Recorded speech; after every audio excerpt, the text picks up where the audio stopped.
Bonjour à tous, bonjour Alex Taylor. Bonjour, good morning. Les Britanniques votent donc aujourd'hui pour savoir s'ils restent ou non dans l'Europe.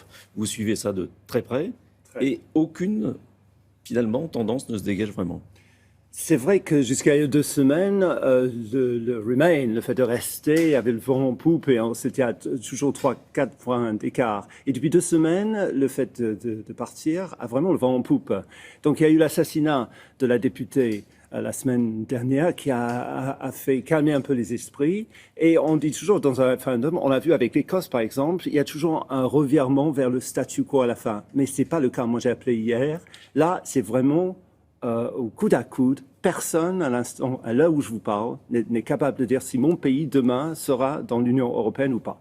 Comment est-ce que vous expliquez que les Britanniques soient aussi réticents, et depuis longtemps, vis-à-vis de l'Europe ?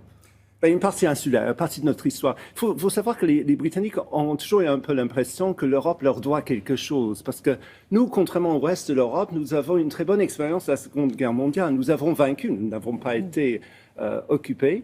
Donc, ils ont un peu ça dans la tête, ils sont insulaires. Mais il faut savoir aussi que moi, je fais des revues de presse européennes depuis des années sur différentes chaînes en France. Et la presse britannique est très particulière. Il faut savoir que... On va regarder une image d'ailleurs. Voilà, alors regardez ça. The Express, par exemple, c'est un journal qui, jour après jour, mais pas seulement pour le référendum, mais jour après jour, font des unes de ce genre, dans le genre, les Roumains vous piquent des choses dans votre maison quand vous n'êtes pas là. Les Polonais sont des violeurs. C'est même presque au niveau de ce qu'il y avait en Allemagne dans les années 30. Des petits trucs comme ça. Et quand les gens lisent ça jour après jour, il faut savoir qu'il y a 13 millions de journaux vendus tous les jours en Grande-Bretagne, contre 3 millions seulement en France.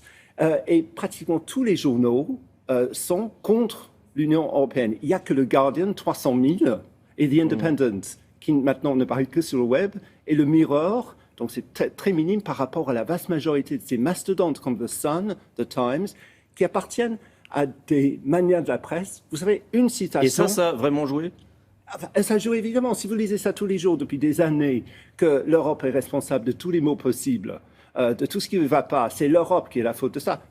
Excusez-moi, vous voyez à quel point je suis énervé par la presse de mon pays. Non, mais une citation, vous allez tout comprendre. Rupert Murdoch, qui est le propriétaire, et même pas britannique d'ailleurs, australien, il vit aux États-Unis, mais le propriétaire du Sun, plus grand tirage, 3 millions, et du Times. Il a dit, quand je vais au 10 Downing Street, on m'écoute. Quand je vais à Bruxelles, personne ne m'écoute. Et c'est pour ça qu'il ne veut pas que notre pays sorte de l'Union européenne et que jour après jour, maintenant vous avez tous ces journaux, et bien sûr, vous me posez la question, est-ce que les gens écoutent ça? Bien sûr que ça affecte, et c'est pour ça qu'on en est là. David Cameron a été à l'initiative du référendum, il a fait campagne pour le oui. Quel que soit le résultat, il sera très affaibli. Il n'est pas très convaincant, c'est ça le problème. Il a passé toute sa carrière aussi à s'engueuler avec les Européens et dire pique-pendre de l'Union européenne. Et là, tout d'un coup, depuis 3 mois, parce qu'il se rend compte qu'il ne veut quand même pas être le Premier ministre qui a sorti le Royaume-Uni de l'Union européenne, qui a cassé le Royaume-Uni, parce que les Écossais, demain, en cas de Brexit, vont dire nous, on veut notre indépendance, on veut rester dans l'Union européenne. Il y a de quoi ils reçoivent tellement de fonds de l'Union européenne. Et en plus, accessoirement, il ne veut pas être le Premier ministre conservateur qui a complètement divisé son parti. Donc, tout d'un coup, il panique et il fait campagne pour qu'on reste. Il est obligé. Mais il n'est pas hyper convaincant. C'est ça le problème en Grande-Bretagne. C'est qu'il y a beaucoup de passion contre, il y a très peu de passion pour. Et s'il y a Brexit, il ne pourra pas rester. Moi, je pense que s'il y a Brexit, David Cameron, qui a déjà eu la stupidité d'annoncer qu'il ne va pas rester jusqu'aux prochaines élections, je ne vois pas pourquoi il resterait plus tard que demain.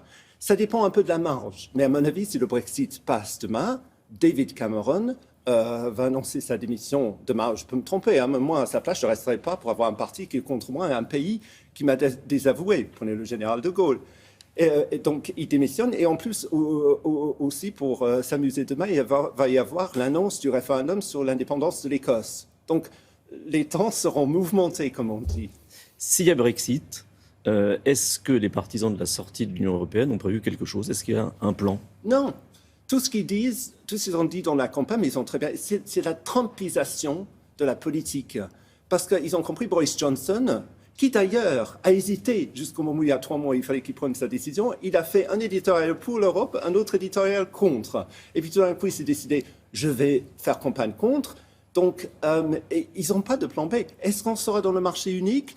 Si on leur pose des questions là-dessus, ils sont incapables de répondre. On ne sait pas s'ils veulent que... avec qui est-ce qu'on va faire du commerce?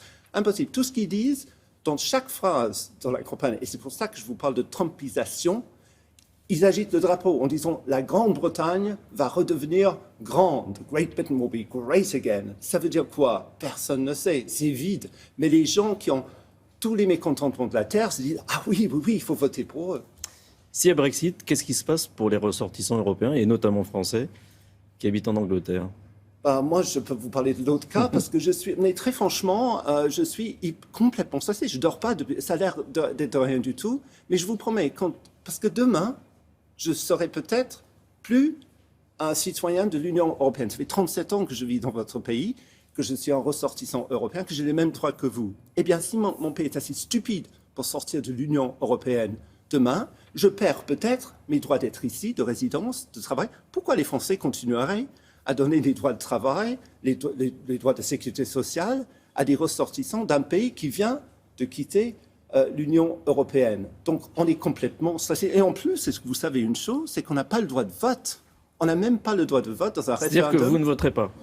C'est pas que je donnerai mon droit pour pouvoir voter. Je n'ai pas le droit de vote. Les Britanniques qui vivent à l'étranger depuis plus de 15 ans n'ont pas le droit de vote. Dans les législatives, je m'en fiche un peu parce que je ne vis pas là. Mais là, c'est un référendum où je suis au premier chef concerné. Je risque de perdre tous mes droits. Je n'ai même pas le droit de vote. Je trouve que c'est véritablement scandaleux. Vous, en France, vous réservez 11 sièges pour les Français de l'étranger à votre Assemblée nationale.